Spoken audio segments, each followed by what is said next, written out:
tous, bienvenue sur le flash avant le taf, les énergies avant de partir bosser ou avant de commencer la journée. Voilà, j'espère que vous avez bien dormi, que vous avez un bon petit déjeuner avec vous. Si c'est pas le cas, mettez-moi en pause, allez préparer un truc, un café, un thé, un lait d'amande, une tisane, ce que vous voulez, un jus d'orange. Mettez-vous bien et voilà, pensez à bien déjeuner. Donc c'est cool. Allez, on démarre. Les énergies générales, énergie sentimentale, donc avec ceux qui ont quelqu'un dans le cœur, puis ceux qui ont personne dans le cœur. Qu'est-ce que j'allais dire? L'heure du signe et l'action de l'âme. Voilà, c'est parti. Allez, à quoi s'attendre pour cette journée? Oh putain. Moi, je suis pas encore guéri. Hein. Mais bon, c'est rien, ça m'empêche pas d'avoir la patate. Hein, je fais plein de trucs. Et voilà, ça va.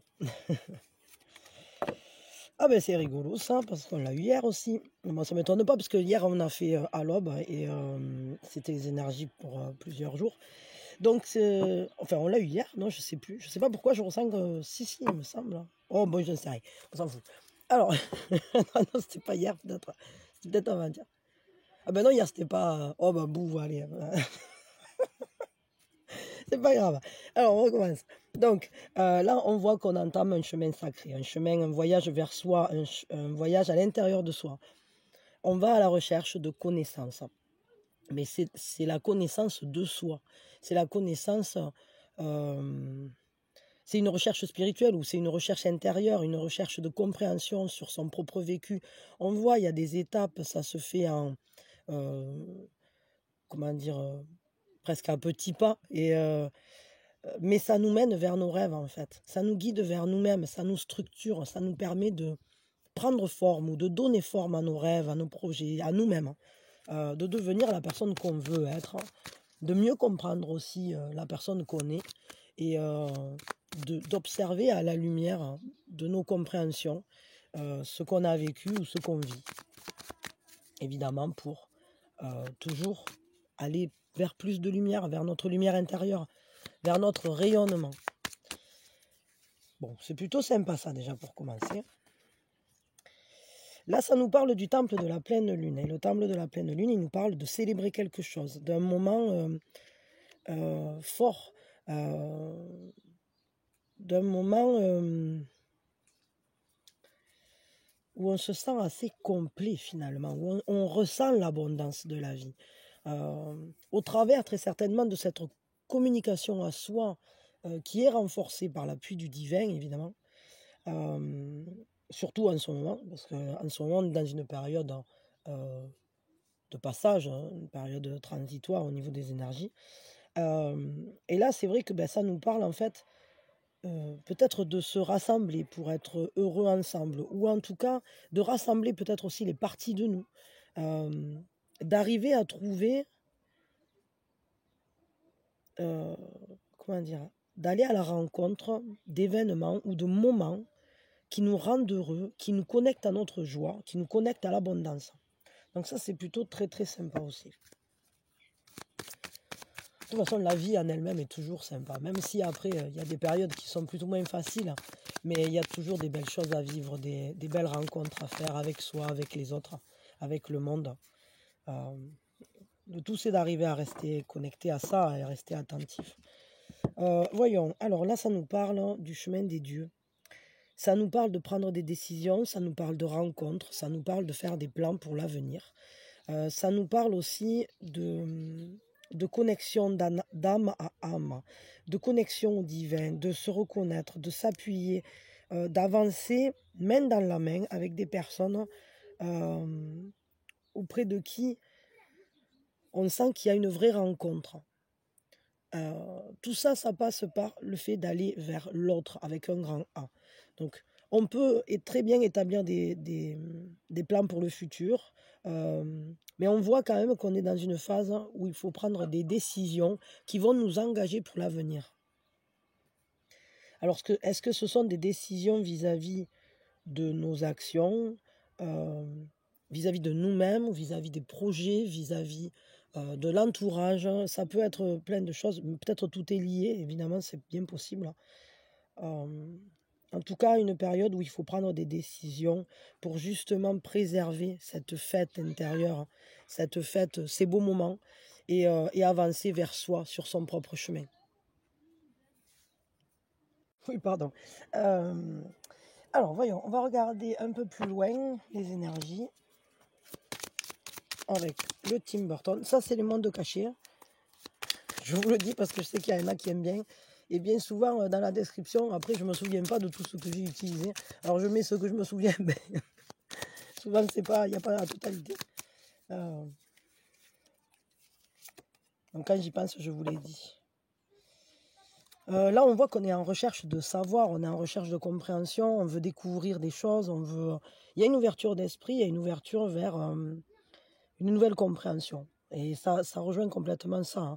C'est-à-dire qu'on veut comprendre, on veut apprendre, on veut développer son esprit, développer aussi ses capacités de déduction.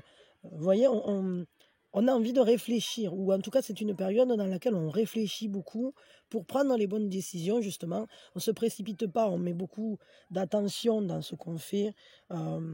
On prend son temps pour savoir où on va, pour savoir où ça nous mène en fait. On est un peu comme un novice, quoi, à la découverte du monde. On va voir en fait, on va voir le monde, on va voir en soi, on va voir ce que ça donne. Il y a ce côté-là, de faire des essais. Voyons. Alors ça, c'est la magie de l'encre, je crois. Non, la sorcière de l'encre. Il me semble. Je ne sais plus. La sorcière de l'encre. Je ne sais plus. J'irai voir si je trouve la boîte. Ah ben c'est fou ça, regardez. Page d'aiguille, page d'épée, c'est la même carte. C'est la même carte. C'est comme... il y a peut-être une recherche de reconnaissance, une recherche enfin, en fait, on cherche à trouver sa voie. C'est l'impression que j'ai. C'est comme si on voulait avancer, on était prêt à se consacrer à quelque chose, à mettre toute sa dévotion, toute son attention dans quelque chose. Il y a vraiment ça. Et on essaye de développer à fond ce côté-là. D'aller vraiment dans un apprentissage profond. Mais on n'est qu'au début du chemin. Voyons, on va prendre avec... ça, c'est la magie du mouvement des fleurs.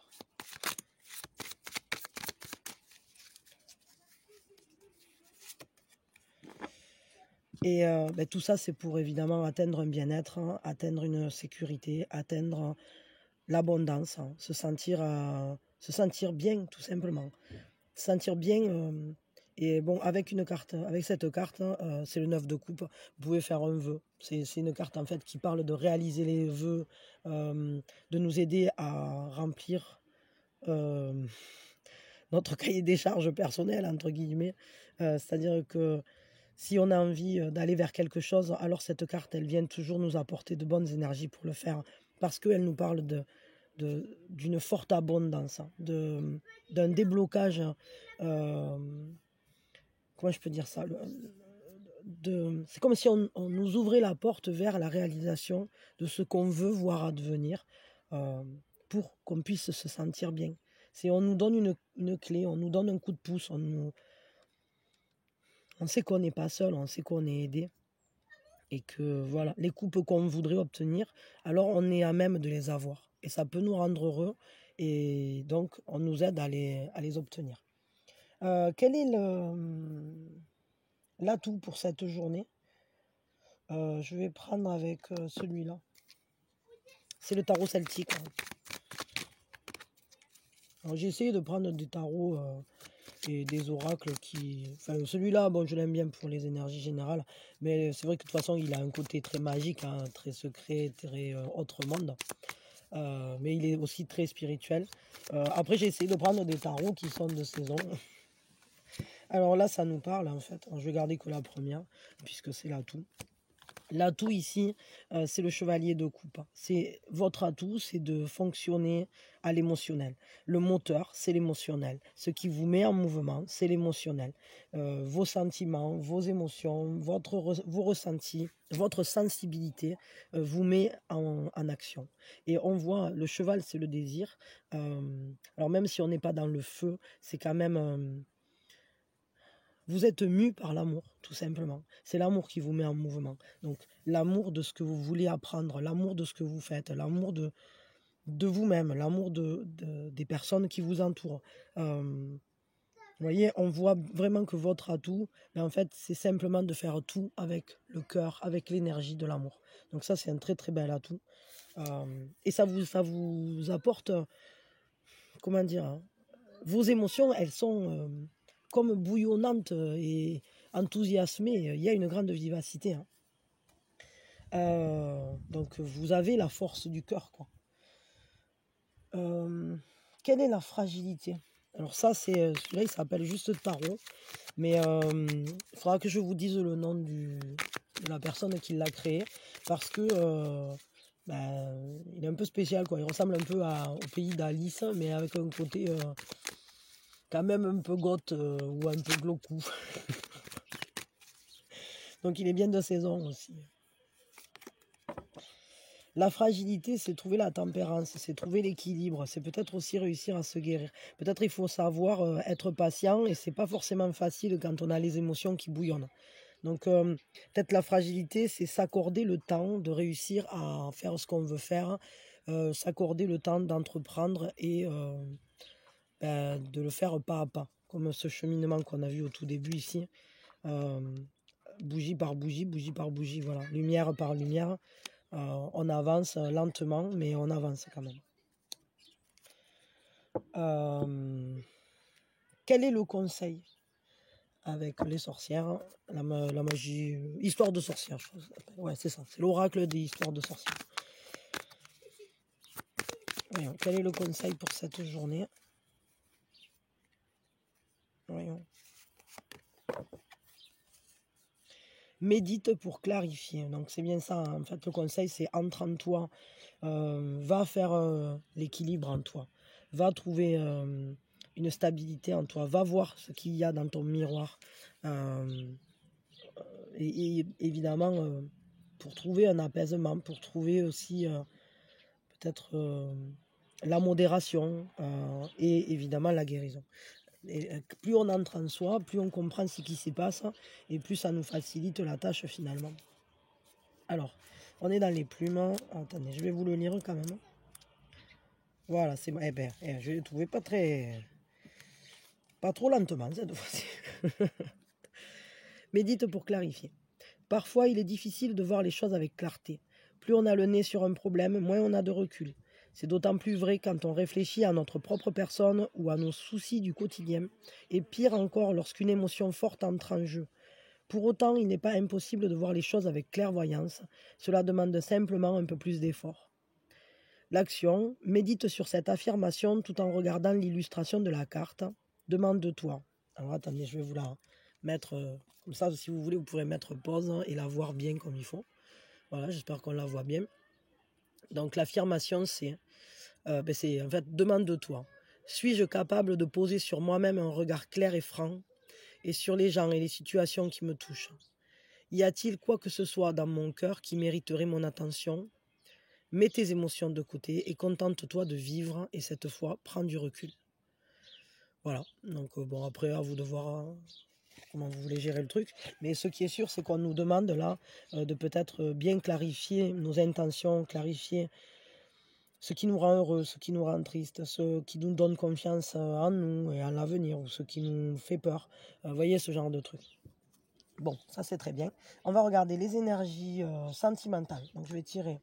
Alors ça, en fait, je vous avais mis romantique, mais c'est pas le romantique. Là. Celui-là, c'est l'amour enchanté.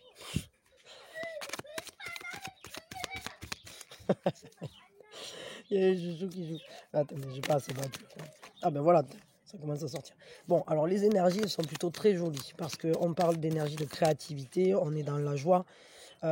Sentimentalement parlant, on peut se sentir bien accueilli, on prend soin de soi où on a des projets, on essaye de faire avancer les choses, on essaye de se donner de la force un peu parce qu'on se sécurise, parce qu'on prend soin les uns des autres, parce que on se donne de l'amour, tout simplement parce que l'impératrice, c'est ça sa principale qualité, c'est qu'elle aime. Elle aime de tout son cœur et elle reçoit. C'est vraiment un échange très pur, en fait. Euh, un peu comme la douceur du foyer, comme la douceur du cocon. Mais à la fois, on va vers le monde parce qu'on exprime ce qu'on est clairement, pleinement. On n'a pas peur d'être en lien profond avec notre être, puisqu'on peut être soi auprès de l'impératrice. On a le couple avec l'empereur. Bon, du coup, il y a pas mal d'énergie là qui sont sorties. Donc, on a l'impératrice, on a l'empereur. Là, déjà, et on a un engagement. C'est pas mal, quand même. Ouf. Le 9 de coupe, encore une fois, donc vous pouvez faire un vœu, et ça nous parle du... Encore une fois, le prince d'elle, c'est le fait de vouloir connaître, de vouloir savoir, de s'engager sur le chemin, en fait, de la réflexion, mais aussi de l'attention. Quelque chose de très très fort là. Vraiment, les énergies sont très fortes. C'est-à-dire que là, on a le couple, donc comment dire, l'amour est présent à l'intérieur, l'amour est exprimé à l'extérieur. On prend soin les uns des autres. Il y a de l'amour. Il y a vraiment un couple important.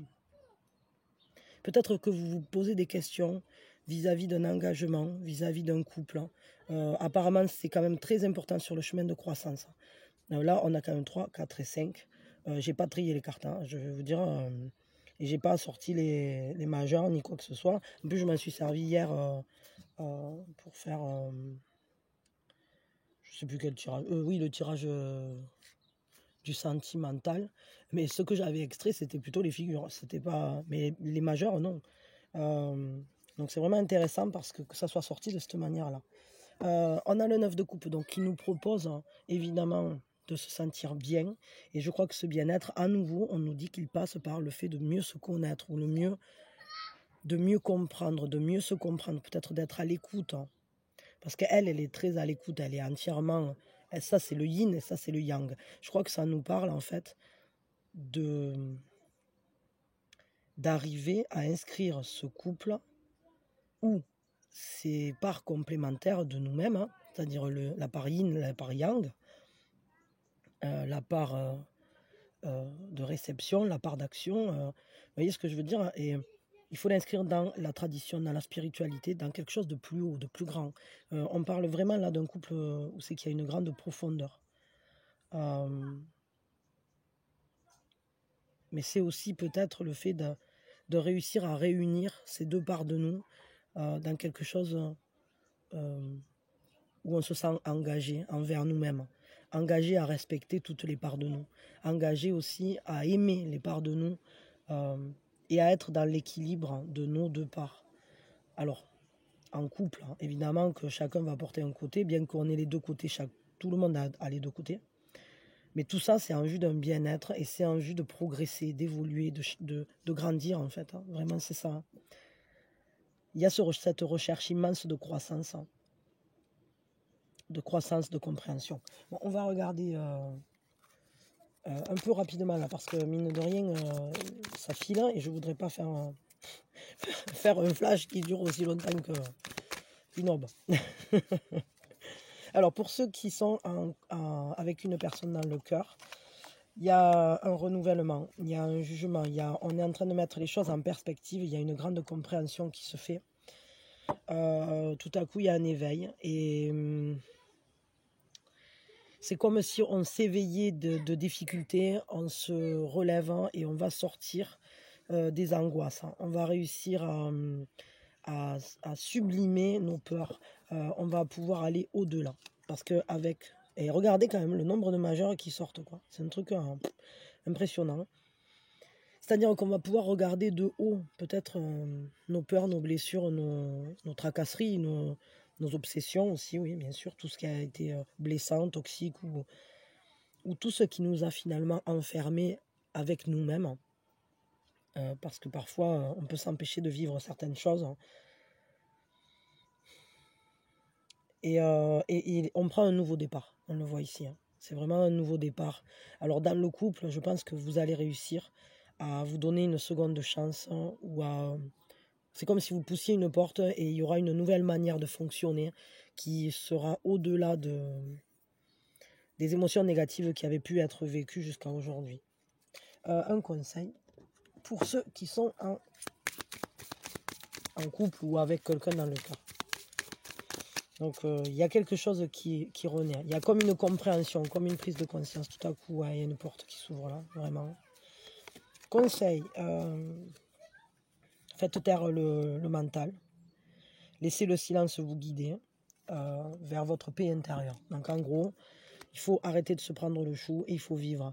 Et allez-y, c'est-à-dire ne vous bloquez pas, ne vous enfermez pas dans des pensées limitantes, dans des pensées blessantes, dans des pensées récurrentes aussi, comme une obsession. Si vous devez agir, agissez, mais arrêtez de faire tourner les pensées dans votre esprit. Libérez votre esprit. Mettez les choses en perspective. Regardez les choses de plus haut. Et surtout, écoutez votre voix intérieure. Parce que là, ça nous parle vraiment d'un appel. Il y a un appel à vous. Il y a un appel à être. Il y a un appel à l'existence. Ici, je vais prendre avec un autre jeu pour ceux qui... avec celui-là. Ah ben avec les chats. Voilà. Pour ceux qui ont personne dans le cœur à l'heure actuelle. Alors ça c'est le tarot des chats. C'est un classique. Je regarderai qui l'a créé. Je vous le mettrai dans la barre d'infos si j'ai le temps d'aller fouiller pour trouver la boîte. Parce que moi tout est dans un tiroir. Les boîtes, c'est rare que je les remette dedans. Hormis quand je travaille et que je les mets au repos. Enfin, voilà. Il y a des périodes où c'est qu'ils vont dormir un peu. Alors pour ceux donc qui finalement on a un 10 de bâton, on voit qu'il y a beaucoup d'efforts qui sont faits. On voit que vous faites beaucoup d'efforts pour la famille, pour partager, pour réussir à ressentir ou à apporter vraiment un bien-être. On voit qu'on est sur un aboutissement, on est sur une fin de cycle et on va récolter les fruits de ce qu'on a engagé comme effort justement. C'est maintenant que ça vient. C'est-à-dire que dans la matière, on va voir la concrétisation des efforts qu'on a fait précédemment. Alors on voit que quand même vous vous battez pour votre famille, que vous faites beaucoup d'efforts pour les vôtres, pour les personnes qui vous tiennent à cœur, les personnes que vous aimez, les personnes dont vous prenez soin. Mais ce qu'on voit aussi, c'est que sentimentalement parlant, tout le travail que vous faites sur vous, il va donner ses fruits. Ça va devenir une chance. Vous allez retourner complètement la situation dans le sens où si jusqu'à aujourd'hui, vous avez galéré, vous avez beaucoup travaillé sur vous, vous avez fait beaucoup de prises de conscience, etc. Alors tout ça, ça œuvre dans votre sens et ça va vous permettre de rencontrer une personne auprès de qui vous vous sentirez, comment on peut dire ça, en familiarité, vraiment, comment dire, avec des points communs très très forts, comme un main à main, comme une personne auprès de qui vous vous sentirez en reconnaissance. Vous reconnaîtrez cette personne et l'autre vous reconnaîtra. Il y aura vraiment ce lien familial, ce lien fort. C'est comme... c'est le moment de la récolte en quelque sorte, mais là où, pour le coup, c'est une récolte relationnelle. C'est-à-dire qu'en fait, vous êtes en train d'attirer à vous la personne qui vous convient, la personne auprès de qui vous vous sentirez en famille, avec qui vous pourrez construire quelque chose et qui ne sera pas que dans les rêves ou dans le sentimental pur, mais il y a aussi un quotidien qui va se mettre en place ensemble. Donc ça, c'est plutôt cool. On va taper dans le conseil. On va taper. Ah ben d'accord avec toi. Okay. Oui, celui-là c'était le Soufi Wisdom, la sagesse Soufi. Et celui-là, je sais plus, Divine, je sais plus quoi. Bon. Allez, je regarderai si je vois la boîte. Ah, mais arrête-toi, le petit moustique. Hein. Le conseil, solitude. Quand vous embrassez le divin en vous et que vous arrivez à voir le caractère sacré de cette solitude que vous avez, de ces moments en fait d'isolement, mais de recentrage aussi. Alors, quand vous acceptez, on va dire, votre solitude, quand vous acceptez le fait d'être seul et que vous arrivez à le transformer en quelque chose de positif pour vous, alors la bonne personne arrive. Et les bonnes personnes, le bon entourage va arriver au bon moment, exactement au bon moment, sans forcer, sans poursuivre cet objectif-là. Ça va se faire, hein, ça sera juste naturel. Pourquoi? Parce qu'à partir du moment où c'est que vous comprenez que ce moment de célibat a une raison d'être, parce que c'est pour vous concentrer sur vous, ou peut-être sur le fait aussi de prendre soin des personnes qui vous entourent, etc. À partir de ce moment-là, vous commencez à libérer une énergie très positive et vous n'inscrivez plus votre solitude dans un manque. Vous inscrivez votre solitude dans une démarche accomplissante et épanouissante. Et vous arrivez à mettre à profit ces moments qui sont quand même des moments importants d'être avec soi, peut-être sans... Comment dire? Parce que c'est pas la même chose de vivre en étant en couple que de vivre en étant célibataire. Et d'ailleurs, bien souvent, quand on est en couple, on voudrait des moments un peu tranquilles, on voudrait ci, on voudrait là. Et bien sûr qu'il y a beaucoup de bonheur, mais bien sûr qu'il y a aussi des problématiques. Et quand on est célibataire, on voudrait être avec quelqu'un. Et quand on est avec quelqu'un, il nous énerve. Et je veux dire, à chaque moment, c'est plaisir.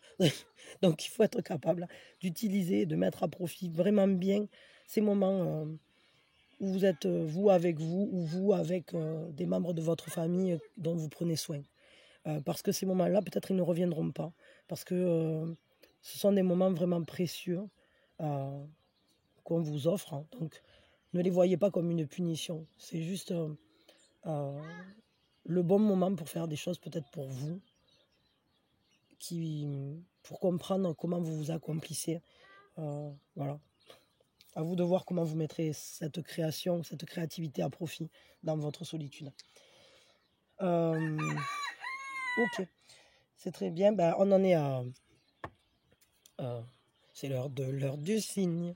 C'est l'heure du cygne. C'est l'heure du cygne. C'est l'heure du cygne. Alors, l'heure du cygne, c'est parti mon kiki. Donc, pour ceux qui ne connaissent pas, l'heure du cygne, c'est le bon moment pour entrer en soi, aller voir en soi qu'est-ce qui s'y passe. Genre méditation ou juste un instant qu'on consacre à l'instant présent. Juste, voilà, on se pose 5 minutes et on écoute les bruits autour, on écoute, on regarde ce qui se passe, on est attentif à soi, à sa vie. Qu'est-ce qui se passe en nous, la respiration, qu'est-ce que je ressens, qu'est-ce qui se déroule en fait dans la vie comme ça, juste à ce moment-là. Ça peut être aussi le bon moment pour avoir un signe, donc pour avoir une réponse. Hein. Alors des fois, ça peut être au travers d'une chanson qui se lance à la radio ou un truc à la télé. D'un coup, ça va parler de quelque chose qui va vous faire tilt. Mais ça peut être tout simplement le bon moment pour appeler, je sais pas moi, un organisme ou une personne que vous n'avez pas, avec qui vous voulez régler quelque chose. Je sais pas.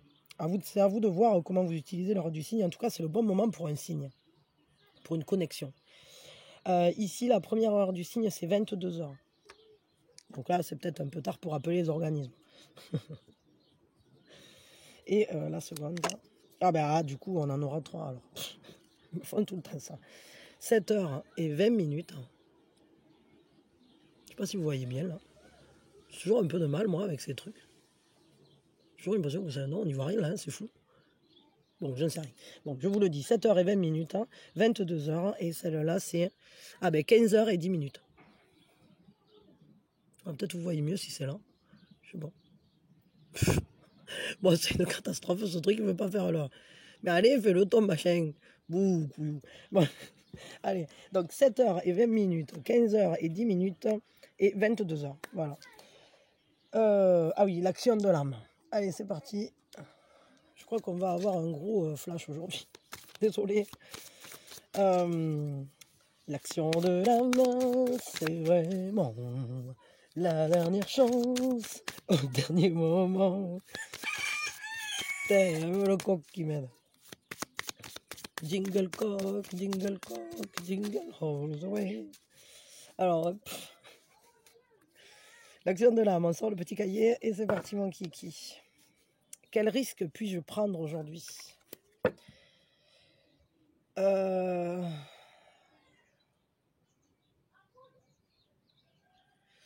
Ne vous culpabilisez de rien là. Vous ne pouvez pas vous tromper, on vous dit, ne vous tracassez pas ni sur le fait de se planter, de se tromper. On vous dit, vous allez de prendre en fait de plus gros risques, des risques peut-être que vous n'aviez jamais imaginé possibles sur le chemin de la réalisation de vos rêves.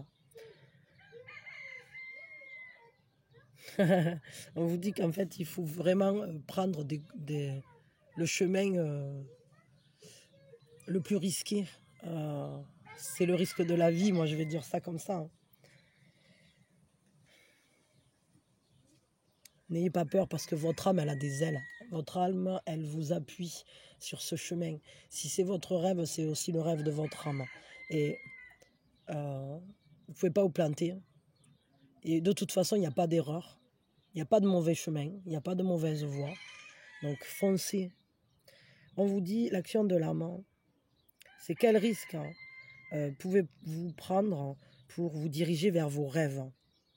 Prenez une décision et faites-le. Ne réfléchissez plus, seulement agir. Soyez courageux, soyez brave, et vous découvrirez ce pourquoi vous êtes véritablement fait. En fait, ça nous parle vraiment d'aller vers soi et de prendre le risque d'être soi, de prendre le risque de réaliser ses rêves, prendre le risque de vivre vraiment, d'avoir une existence consistante, d'avoir une existence dense et épanouissante. Il y a un côté très, très fort dans cette action de l'âme, je trouve. Prenez le risque de la vie. Voilà, moi je vais traduire ça comme ça. Et puis voilà, et puis on s'arrête là et je vous fais de gros bisous. Je vous souhaite très sincèrement une merveilleuse journée. Merci de vos présences, merci de votre réceptivité à tout ce que je vous propose. C'est que du bonheur de partager tout ça avec vous. Et voilà, merci d'être là, merci de tout ce que vous faites. Si vous voulez m'aider à faire grandir la chaîne, c'est pareil que partout. Donc voilà. Donc je vous remercie par avance de tout ce que vous faites, de tout ce que vous avez déjà fait. Et vous êtes merveilleux. Ne l'oubliez jamais. Bisous, bisous.